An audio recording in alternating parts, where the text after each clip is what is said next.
देखा था जब मैंने सपना, याद आ रहा है। दांव पर था सारा अपना, पर वही काम आ रहा है। काम कभी भी रोको नहीं, सपने को कभी भी तोड़ो नहीं। फिर जिंदगी में ब्रेक जो लगा दे, पैदा हुआ ही ऐसा रोड़ा नहीं। हालात चाहे जैसा, पर छोड़ कर ना जाना, क्योंकि घर पे तेरी माँ इंतजार कर रही है। मुश्किलों से ऐसा जंग, सब देख रह जाए दंग, फिर तेरी मेहनत लाएगी यार रंग। हालात चाहे जैसा, पर छोड़ कर ना जाना, क्योंकि घर पे तेरी माँ इंतजार कर रही है। राम राम भाई दोस्तों, सलाम। जोड़ता हम सभी को मात्र एक वंदे मातरम, वंदे मातरम। आ गए हैं हम लोग जीआईसी के ऑफलाइन सेंटर में, और आज हम लोग क्लास 9 के केमिस्ट्री एक बहुत ही प्यारा टॉपिक मॉल कॉन्सेप्ट पढ़ने जा रहे हैं। तो मेरे प्यारे भाई, आप यदि स्कूल का एग्जामिनेशन दे रहे हो या तो फिर आप कॉम्पिटिशन का एग्जाम दे रहे हो, आपको ये मॉल कॉन्सेप्ट पीछा नहीं छोड़ेगा। हर बार हर एग्जामिनेशन में सवाल पूछा जाता है ना। तो फिर हम लोग पूरा का पूरा मॉल कॉन्सेप्ट के बारे में एक शॉर्ट में, एक वीडियो में पूरा समझ लेते हैं, इसका टोटल बेसिक। और फिर मैं आप लोगों को ये भी समझाऊंगा कि इस पर अलग अलग तरह से क्वेश्चन कैसे घुमाया जाता है।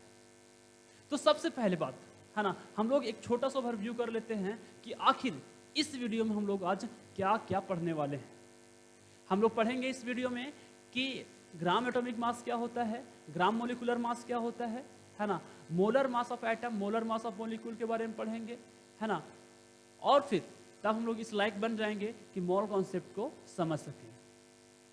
फिर हम लोग मॉल कॉन्सेप्ट जब समझ लेंगे तो एटम का मोल कॉन्सेप्ट मोल कहने से मतलब क्या है, मॉलिक्यूल के मोल कहने से मतलब क्या है, ये समझेंगे, है ना।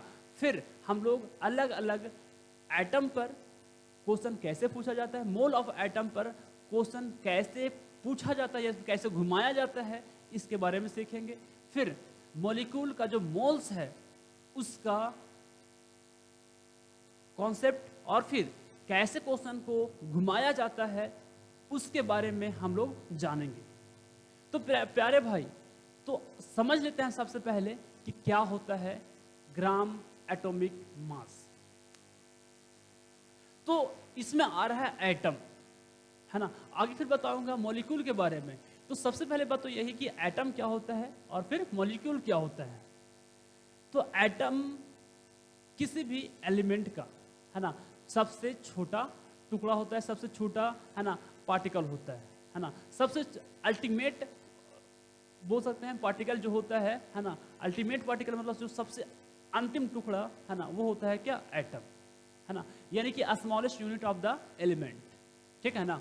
और यदि बात करें मॉलिक्यूल का, तो मॉलिक्यूल क्या होता है, जो एटम से मिलकर बनता है, यानी कि एटम का ग्रुप होता है ना, उसको हम लोग क्या बोलते हैं, मॉलिक्यूल कहते हैं। ग्राम एटॉमिक मास क्या बोले, है ना, यदि बात करें ना कि एटॉमिक मास, है ना, तो अलग अलग जो एलिमेंट है उसका एटॉमिक मास अलग अलग होता है। जैसे बोले कि ऑक्सीजन है, उसका एटॉमिक मास कितना होता है, इसका एटॉमिक नंबर होता है 8 और इसका एटॉमिक मास होता है उसके डबल 16। यदि बात करें हाइड्रोजन का, तो इसका एटॉमिक मास होता है 1। कितना होता है, 1 होता है ना। इसी तरीके से और भी अलग अलग है, जैसे कि सोडियम है, क्या है, सोडियम Na, इसका एटॉमिक 11 एटॉमिक नंबर होता है 11, इसका एटॉमिक नंबर होता है 23। कितना होता है, 23 यूनिट। ये तो था एटॉमिक मास। इस एटॉमिक मास को ये ऐसा देखा गया है ना, एक्सपेरिमेंटली ये देखा गया है कि जो इसका एटॉमिक मास है ना, वो इसके ग्राम में यदि देखा जाए, यूनिट जो ग्राम है उसमें देखा जाए, वह उसके अप्रोक्सीमेटली बराबर होता है। यानी कि 16 यूनिट जो है ना, तो 16 ग्राम के बराबर होगा। किसके बराबर होगा, 16 ग्राम के बराबर होगा। और हाइड्रोजन का जो 1 यूनिट है एटॉमिक मास है ना, वो 1 ग्राम के लगभग बराबर होता है। यानी कि सोडियम का जो 23 यूनिट एटॉमिक मास है ना, वो 23 ग्राम के बराबर होता है। और ये जो मेथड है, है ना, जिससे हम लोग एटॉमिक मास को ग्राम में लिख रहे हैं, ग्राम में रिप्रेजेंट कर रहे हैं, है ना, उसको हम लोग बोलते हैं ग्राम एटॉमिक मास। मतलब कि जो एटॉमिक मास है उसको ग्राम में लिखना, ग्राम में रिप्रेजेंट करना, उसको हम लोग क्या बोलते हैं, ग्राम एटॉमिक मास कहते हैं। यानी कि जब हम लोग जो एटम दिया हुआ होता है उसका जो एटॉमिक मास है उसको हम लोग ग्राम में लिख दिए, है ना, उसको हम लोग क्या बोलते हैं, ग्राम एटॉमिक मास। ये हो गया ग्राम एटॉमिक मास। यदि बात करें, है ना, कि ये 16 एटॉमिक यूनिट था इसका एटॉमिक मास, तो इसको ग्राम में लिखने की क्या जरूरत है, ये 16 एटॉमिक मास है।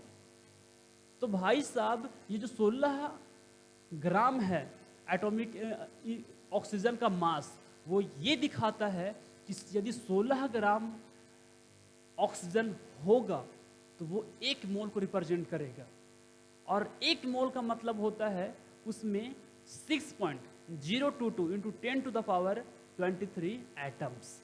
मतलब ये कि 16 ग्राम यदि ऑक्सीजन लिए तो उसमें 6.022 into 10 to the power 23 atoms होगा। उसी तरह से, है ना, सोडियम का 23 ग्राम है ना, 23 ग्राम यदि हम लोग सोडियम लिए, है ना, तो उसमें कितना एटम होगा, 6.022 into 10 to the power 23 atom होगा। अब हम लोग साथ ही साथ समझ लेते हैं कि क्या होता है मोलर मास, क्या होता है मोलर मास।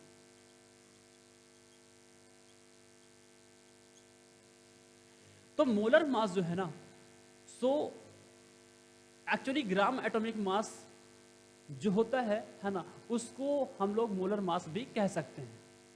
और मोलर मास ये रिप्रेजेंट करता है ना, कि वो 1 मोल सबस्टांस में, वो 1 मोल सबस्टांस लिए, है ना, उसमें 1 मोल बनने के लिए एक्चुअली उसमें कितना ग्राम मास होना चाहिए, ठीक है ना। जैसे कि, है ना, सोडियम का मास है 23 ग्राम, 23 ग्राम मिलने के बाद जो है ना वो 1 मोल बनता है ना। तो इसीलिए इसका जो मोलर मास हो गया वो हो गया 23 ग्राम, है ना, पर मोल। यानी कि 1 मोल में 23 ग्राम, 1 मोल में 23 ग्राम, ठीक है ना। अब मोलर मास का जो यूनिट होता है ना, वो होता है ग्राम पर मोल। क्या होता है, ग्राम पर मोल, ठीक है ना। क्या बोला मैं फिर से समझो, बोले कि 16 ग्राम है ना, उसका मोलर मास कितना होता है, तो 16 ग्राम पर मोल। मतलब कि, है ना, 1 मोल जो ऑक्सीजन होगा, है ना, वो तभी होगा जब उसमें 16 ग्राम रखेंगे। 16 ग्राम यदि ऑक्सीजन लेंगे तभी वो जो है ना 1 मोल कहलाएगा। और 1 मोल होगा तो बताया कि 6.022 10 टू द पावर 23 एटम होता है। अब समझ लेते हैं इसी तरह से, है ना, मॉलिक्यूल के बारे में। किसके बारे में, ग्राम मॉलिक्यूलर मास के बारे में, है ना। और फिर तब हम लोग समझेंगे किसके बारे में, ग्राम मतलब मोलर मास, है ना, ऑफ मॉलिक्यूल के बारे में समझेंगे। तो भाई साहब ये था molar mass of atom. Confuse मत करना, क्या बोले, मोलर मास ऑफ एटम।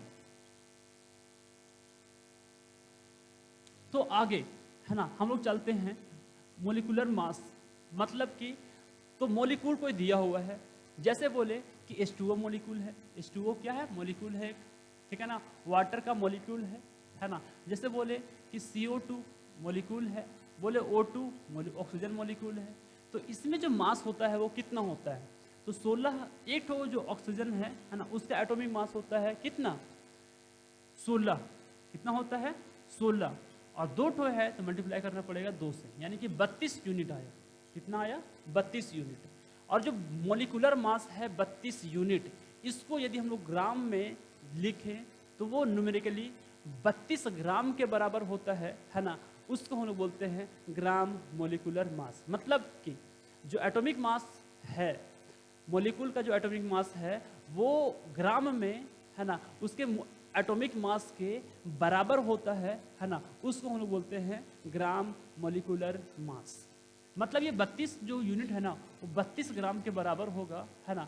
और इसको बोलते हैं हम लोग क्या, gram molecular mass of oxygen.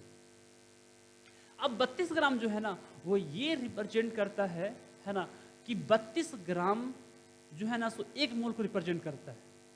क्या रिप्रेजेंट करता है, 32 ग्राम 1 मोल को रिप्रेजेंट करता है। और 1 मोल जो होता है, 1 मोल जब होगा तो उसमें जो है ना तो 6.022 into 10 to the power 23 molecules होगा, किसका, ऑक्सीजन का।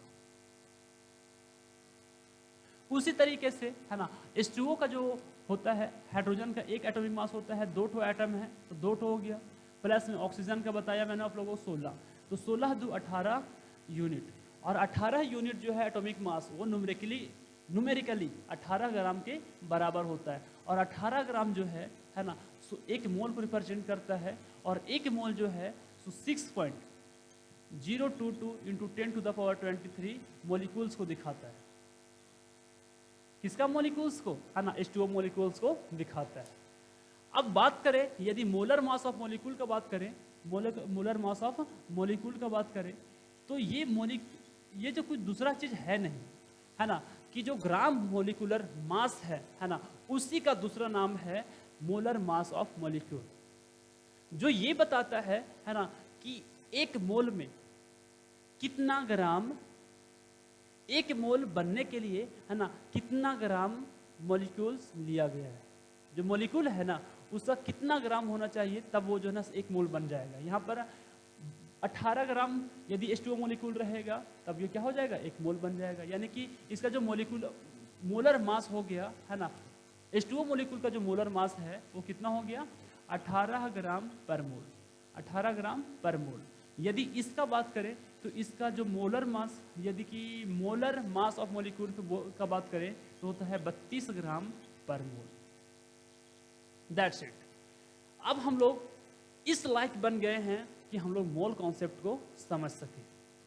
तो आइए समझते हैं, है ना, मोल कॉन्सेप्ट को।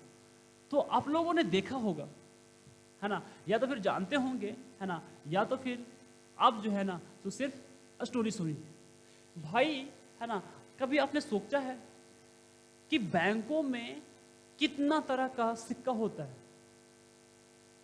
एक का अलग सिक्का होता होगा, 2 का अलग सिक्का होता होगा, है ना, 5 का 10 का अलग अलग सिक्का होता होगा, पर उसको काउंट कैसे किया जाता है यार? इतना ज़्यादा एक बैंक से इतना पैसा आता है ना, तो फिर हर जगह पर हर बैंकों में, है ना, तो बहुत ज़्यादा पैसा सिक्का आता होगा यार, तो उसको गिनते कैसे हैं? क्या एक एक करके, है ना, एक एक सिक्के को काउंट करते रहते हैं हम लोग?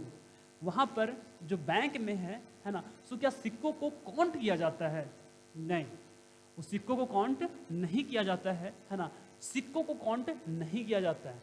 सिक्कों को क्या किया जाता है ना, ऐसा किया जाता है कि 1 वाला सिक्का को अलग कर दिया जाता है, 5 वाला सिक्का को अलग कर दिया जाता है, 10 वाले सिक्का को अलग कर दिया जाता है ना, और फिर उन लोगों का ऐसा अंडरस्टैंडिंग है ना, कि इतना सिक्का होगा तो इतना वजन उसका होगा। तो क्या किया जाता है? सिंपली, है ना, उसको उठाया जाता है और फिर उसको तौला जाता है। तौलने के बाद, है ना, उसको जो वहाँ का, है ना, कौन होता है? कैशियर होता है, या तो फिर जो है ना सो वहाँ पर जो काम करते हैं, है ना, उनको ये पता होता है कि कौन सा सिक्का कितना वजन होगा तो उसका कितना वैल्यू होगा। ठीक है ना? तो इस बात को बताने के लिए, है ना, आप लोगों को मोल कॉन्सेप्ट से समझाते हैं। उसी तरह से यहां पर है ना, कि एक एटम है। क्या है? एक एटम, मतलब कि एटम है, मान लीजिए कि ऑक्सीजन है, उसका कितना एटम ऐसा होगा, कितना वजन लिया जाए, है ना, कि वो जो है ना सो क्या करता है ना, उसके मास को रिप्रेजेंट करता है। जैसे कि बताया, है ना, कि जो मास है, क्या है, जो मास है, जैसे बोले कि 16 ग्राम, क्या है, जैसे कि ऑक्सीजन का लिया था, 16 ग्राम ऑक्सीजन लेंगे तब वो जो है ना सो 6.022 इंटू 10⁻23 एटम को रिप्रेजेंट करेगा। इस बात को, है ना, एक्सपेरिमेंटली पता किया गया है ना, फिजिकली काउंट करना तो पॉसिबल है नहीं, है ना। तो इसको क्या किया गया है? इसको जो है ना सो एक्सपेरिमेंटली डिटरमाइन किया गया है ना। तो जो मोल है वो क्या होता है? तो मोल जो होता है ना, सो जो अमाउंट ऑफ सबस्टांस है, जो सबस्टांस है ना, उसका लिंक है किससे? नंबर ऑफ एटम से। यानी कि कितना सबस्टांस होगा, कितना ग्राम सबस्टांस होगा तो उसमें कितना नंबर ऑफ एटम होगा। इस बात को बताता है कौन? मोल। कौन बताता है? मोल। जैसे कि हम लोग को पता चला कि 16 ग्राम यदि ऑक्सीजन मॉलिक्यूल होगा, है ना, तो उसमें 6.022 into 10 to the power 23 molecules होगा। तो मोल इज नथिंग बट, है ना, the link between the number of atom and the mass. तो ये तो था किसके बारे में, है ना, मोल के बारे में। अब आगे थोड़ा सा जब प्रोसीड करें तो आता है एवोगैड्रो नंबर। क्या आता है? Avogadro number. और ये एवोगैड्रो नंबर क्या होता है? तो बोलते हैं ना कि एक मोल कोई सबस्टांस होगा, एक मोल कोई सबस्टांस होगा, है ना, उसमें 6.022 into 10 to the power 23 atoms होता है ना, या तो मोलिक्यूल हो सकता है या तो फिर आयन हो सकता है ना, उसको बोलते हैं हम लोग एवोगैड्रो नंबर। क्या बोलते हैं? Avogadro number. और एवोगैड्रो नंबर को हम लोग दिखाते हैं एल से, है ना, एल लिखे मतलब समझ लीजिए कि एवोगैड्रो नंबर होगा।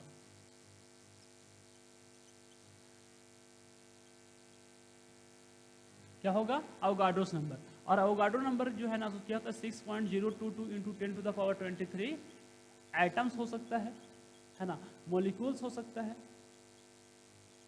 या तो फिर, है ना, आयंस हो सकता है।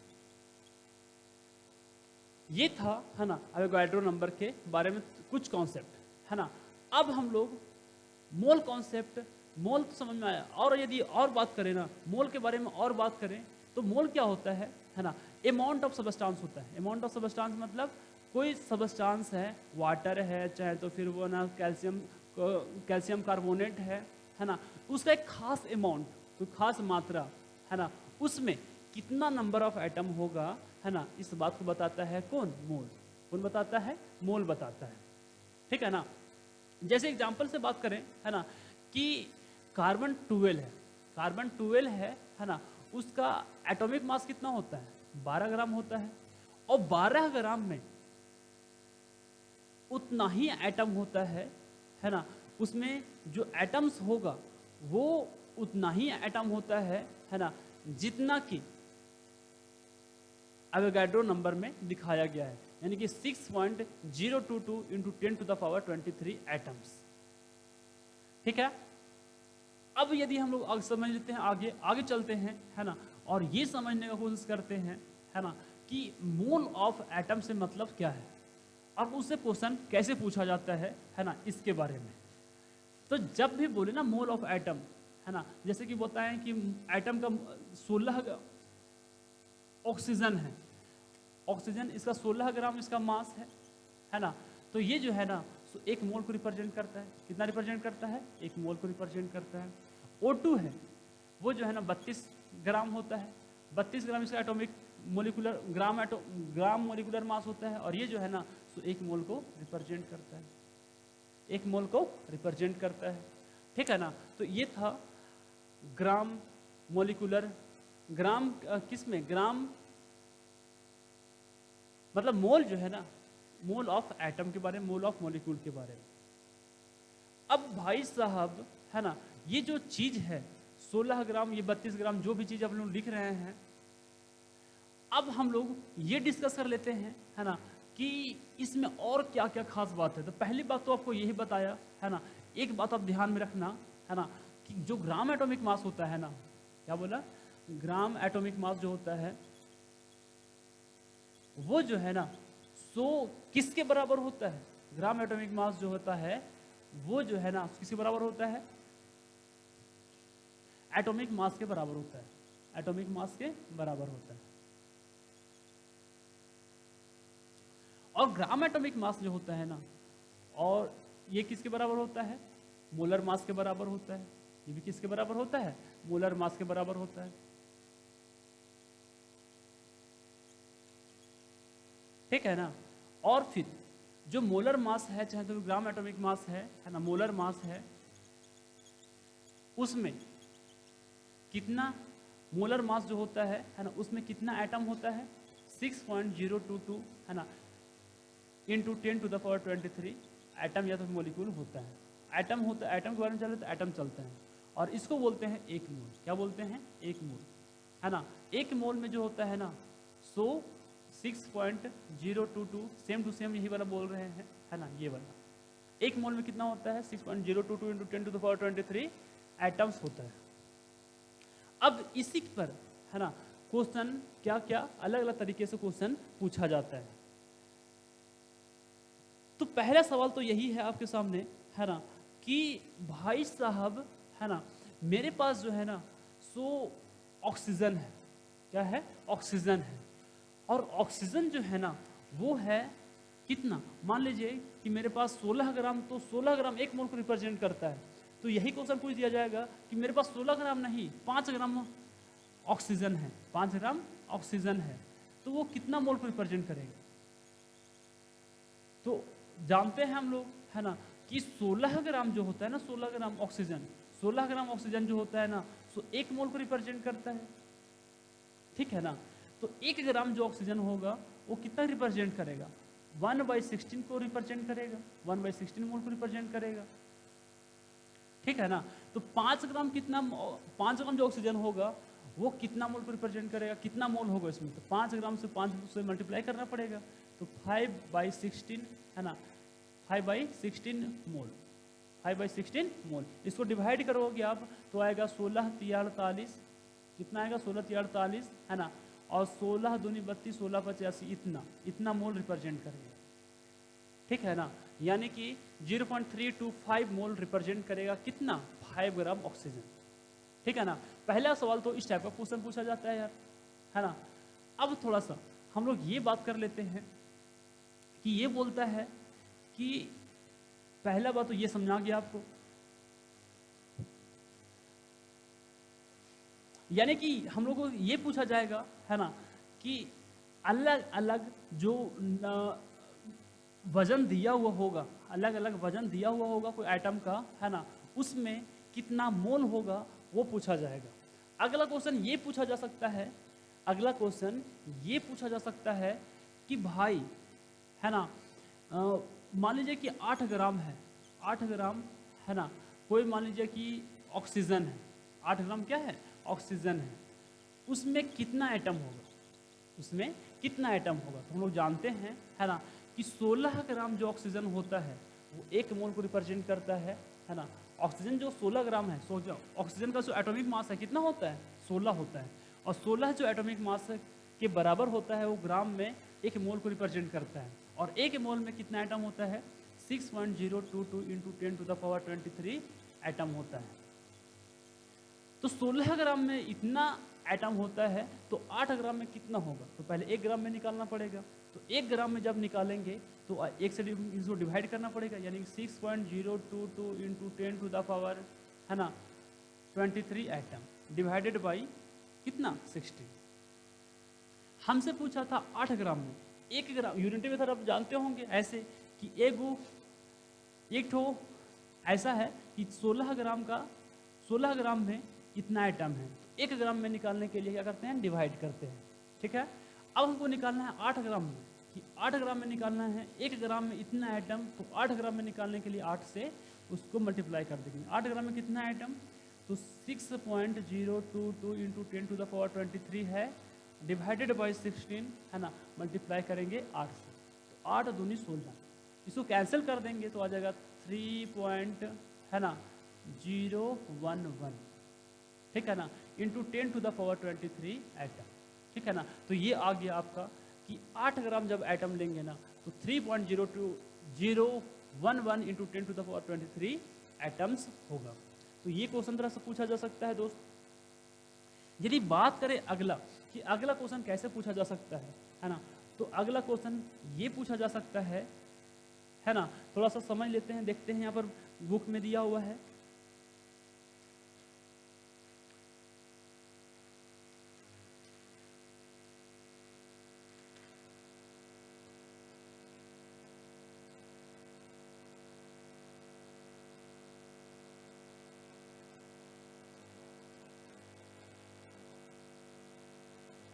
हाँ, तो ये पर ऐसा क्वेश्चन पूछा जा सकता है भाई, है ना, कि 16 ग्राम में जो है ना सो इतना एटम होता है ना, ऑक्सीजन है, क्या है, ऑक्सीजन है, और ऑक्सीजन का 16 ग्राम में कितना होता है, 6.022 × 10⁻23 एटम होता है ना।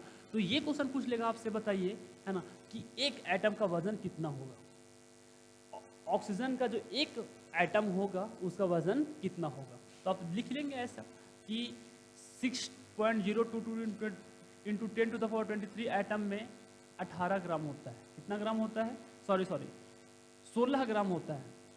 तो एक एटम में कितना होगा? तो एक एटम से निकालने के लिए क्या करना पड़ेगा? डिवाइड करना पड़ेगा, यानी कि 16 ऊपर और नीचे आएगा 6.022 इंटू 10⁻23 एटम। इसको थोड़ा सॉल्व करेंगे, है ना। तो 16 बाई, है ना, 6.022 इंटू 10⁻23 को सॉल्व कर रहे हैं तो क्या आएगा, है ना। ये तो 16 बटा लिख दो, 16 बटा 6.02 लिख दो, है ना, इंटू 10⁻23 है तो प्लस में है, नीचे ऊपर जाएगा तो हो जाएगा 10⁻⁻23। पॉइंट को हटाएंगे तो हो जाएगा 00, यानी कि 1602 बटा मतलब 602 बटा 1600 कैंसिल करेंगे तो आएगा 301, है ना। और ये जो है ना तो लगभग आएगा 800। और इसको डिवाइड करेंगे, है ना, तो 3 दूनी 6, 200, 301 से डिवाइड कर दो 800 से, तो 3 दूनी 600, 602। यहाँ बचेगा 8, 9 बचेगा, है ना, और यहाँ बचेगा 7। कितना बचेगा? 7 में 6 जाएगा तो 1, और लेंगे 0 पॉइंट लेंगे तो हो जाएगा 3 छक 18 लगभग आएगा। कितना? 3 छक 18, यानी कि, है ना, 1.6 इंटू 10⁻, है ना, -23 ग्राम। ये जो आएगा कितना? ऑक्सीजन का एक एटम का वजन आएगा। तो इस तरह से क्वेश्चन पूछा जा सकता है। अब चलते हैं थोड़ा सा आगे, है ना, कि ग्राम मोलिकुलर मास, जो मोलिकुलर मास है ना, मतलब कि मोल ऑफ द मोलिक्यूल, उसके बारे में चलते हैं।